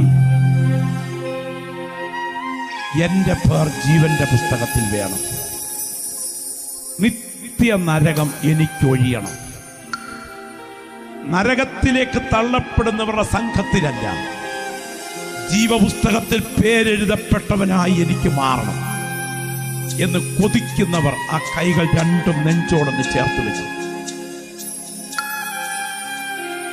200 മൈൽ ചുറ്റളവുള്ള മരുഭൂമിയിൽ അഗ്നിസർപ്പ ദംശനം ഏറ്റുവാങ്ങുന്ന യഹൂദൻ മുറിവിൽ തപ്പിപ്പിടിച്ചുകൊണ്ട് ദൂരെ ഉയർന്നു നിൽക്കുന്ന പിച്ചള സർപ്പത്തിലേക്ക് കണ്ണുയർത്തുമ്പോൾ ആ നോട്ടത്തിലൂടെ വ്യാപരിക്കുന്ന ദൈവിക രോഗശാന്തി അവന്റെ സിരകളിൽ എത്തുന്നത് സത്യമാണെങ്കിൽ ആ 2 കൈകളും നെഞ്ചോട് ചേർത്ത് വെച്ചിട്ട് ശബ്ദമുയർത്തി യേശുവേ എന്നൊന്ന് വാ തുറന്ന് വിളിച്ചിട്ട്, എൻ്റെ നിത്യത അങ്ങയോടൊപ്പം കഴിപ്പാൻ എൻ്റെ ജീവനെ ഞാൻ നിങ്ങൾ തരുന്നു കർത്താവേ എന്ന് പ്രാർത്ഥിക്കുന്നെങ്കിൽ ആ കൈകൾ നെഞ്ചോട് ചേർത്ത് വെച്ച് പ്രാർത്ഥിക്കുക. ഈ ഗ്രൗണ്ടിൽ ഞാൻ പ്രാർത്ഥിച്ചുകൊണ്ടിരിക്കുമ്പോൾ യേശുവിൻ്റെ കരം നിങ്ങളെ തൊടുകയാണ്. നിത്യ നരകം ഒഴിവാകാൻ കർത്താവിൻ്റെ രക്തത്തിൻ്റെ ശക്തി ഇന്ന് രാത്രി ബലത്തോടെ വ്യാപരിക്കുന്നു. ആ മരണം ആത്മഹത്യയല്ല, ആ മരണം കുലപാതകമല്ല, ആ മരണം ആക്സിഡന്റ് അല്ല. എബ്രഹാം ലിങ്കന്റെ മരണം, സ്വാമി വിവേകാനന്ദൻ ഉൾപ്പെടെയുള്ള ഉന്നതന്മാരുടെ മരണം, അതൊക്കെ വ്യത്യസ്ത നിലകളിൽ മരിച്ചിട്ടുള്ളതാണ്. രക്തസാക്ഷികളുടെ മരണം ചരിത്രത്തിൽ നടന്നിട്ടുണ്ട്. എന്നാൽ ഗോൽഗോത്തയിലെ മരണം രക്തസാക്ഷി മരണമല്ല. ഞാൻ മരിക്കേണ്ട സ്ഥാനത്ത് യേശു എനിക്കായി പകരം മരിച്ചു എങ്കിൽ ഇന്ന് രാത്രി യേശുവേ നിന്റെ തിരുനിണം എന്നെ കഴുകണേ എന്ന് പ്രാർത്ഥിക്കുന്ന ഒരാൾ ഇവിടെ ഉണ്ടെങ്കിൽ നിന്നെ കഴുകാൻ ആ രക്തത്തിന്റെ ശക്തി വ്യാപരിക്കുന്നു. പാസ്റ്ററെ, എനിക്ക് പ്രാർത്ഥന വേണം. ഏത് സമയത്തും നിത്യ നരകത്തിനായി കൈവിടപ്പെടുകയല്ല, യേശുവിനോടൊപ്പം നിത്യത ചിലവഴിക്കാൻ എൻ്റെ ജീവനെ ഞാൻ കർത്താവിൻ്റെ കൈകളിൽ വെക്കുന്നു. എനിക്ക് പ്രാർത്ഥന വേണം എന്നാഗ്രഹിക്കുന്നവർ ആ വലതുകരം ഉയർത്തിപ്പിടിച്ചാണ്. Glory, hallelujah. ഇന്ന് രാത്രി ആ ഉയർത്തിയ കരങ്ങളോടെ നിങ്ങളെല്ലാവരും ദൈവസ്ഥലം എഴുന്നേറ്റാട്ടെ. ഉയർത്തിയ കരങ്ങളോടൊന്ന് എഴുന്നേറ്റാട്ടെ. നമുക്കിന്ന് രാത്രി കരങ്ങൾ അടിച്ചൊന്ന് ചേർന്ന് പാടണം. ഒപ്പം ആ 2 കൈകളും ഉയർത്തിപ്പിടിച്ച് നിങ്ങൾ ശക്തമായി പ്രാർത്ഥിക്കാൻ തയ്യാറാകണം. ആ 2 കൈകളും ആ നിൽക്കുന്ന നിൽപ്പിൽ ഉയർത്തിപ്പിടിച്ചാട്ടെ. ഞാൻ ഈ വേദിയിൽ നിങ്ങൾക്കായി പ്രാർത്ഥിക്കാൻ ആഗ്രഹിക്കുകയാണ്. ജീവപുസ്തകത്തിൽ പേരെഴുതി കാണാത്ത ഏവനെയും തീപ്പൊയ്യയിൽ തള്ളിയിടുന്ന അഗ്നിനരകം കൺമുൻപിൽ വായ്പിളർക്കാൻ തുടങ്ങുന്ന യുഗത്തിന്റെ സന്ധിയിൽ സ്തോത്രം. അതേ നദിയിലേക്ക് ആത്മാക്കൾ കൈവിടപ്പെടുമ്പോൾ ഞാൻ കൈവിടപ്പെടരുത് എന്ന് കൊതിക്കുന്നവർ ആ രണ്ട് കൈകളും ഉയർത്തിപ്പിടിച്ച് ദൈവസന്നിധിയിൽ ശക്തമായി പ്രാർത്ഥിച്ചു തുടങ്ങിക്കാട്ടെ. എല്ലാ പ്രിയപ്പെട്ടവരും പ്രാർത്ഥനയുടെ ശബ്ദം ഉയരട്ടെ. നിങ്ങൾ ഇരിക്കുന്നത് ടെറസിന്റെ മുകളിലാണെങ്കിലും സിറ്റ് ഔട്ടിലാണെങ്കിലും വഴിവക്കിൽ നിന്നുകൊണ്ട് കേൾക്കുകയാണെങ്കിലും ഇന്നത്തെ സ്ഥിതിയിൽ പ്രതീക്ഷിക്കാത്ത അതിഥിയെപ്പോലെ ഒരു ആക്സിഡന്റ് രൂപത്തിലാകട്ടെ, ദൈവത്തിന് സ്തോത്രം, ഒരു മാരക രോഗത്തിന്റെ രൂപത്തിലാകട്ടെ, ഏത് വിധത്തിലും മരണം നിന്നെ സമീപിച്ചാൽ നിത്യ നരകമാണ് നിന്നെ കാത്തിരിക്കുന്നതെങ്കിൽ നിന്നെ പോലെ അരിഷ്ടൻ മറ്റാരുമില്ല. എന്നാൽ യേശുവിനെ സ്വന്തമാക്കാൻ കൈകൊടുത്താൽ ഇന്ന് രാത്രി നിന്നെ കാത്തിരിക്കുന്ന നിത്യ നരകമല്ല, യേശുവിനോടൊപ്പമുള്ള നിത്യതയാണ്. ആ ബോധ്യമുള്ള സഹോദരങ്ങൾക്കായി ഞാൻ പ്രാർത്ഥിക്കാൻ പോവുകയാണ്. പരിശുദ്ധനായ ഞങ്ങളുടെ ദൈവമേ, സ്വർഗസ്ഥ പിതാവേ, ദൈവ കോടതിക്ക് മുൻപിൽ മനുഷ്യകുലം നിൽക്കേണ്ടി വരുമെന്നും സ്വർഗത്തിന്റെ ജുഡീഷ്യറിയോട് കണക്ക് ബോധിപ്പിക്കേണ്ടി വരുമെന്നും ഞങ്ങൾ തിരുവെഴുത്തിന്റെ വെളിച്ചത്തിൽ ഗ്രഹിച്ച് ഈ ഉയർത്തിയ കരങ്ങളെ തേജസ്സിന്റെ കരങ്ങളിൽ കൈമാറുകയാണ്. യേശുവിന്റെ നാമം ചൊല്ലി ഈ കരങ്ങളെ ഇന്ന് രാത്രി ഞങ്ങൾ അനുഗ്രഹിക്കുന്നു.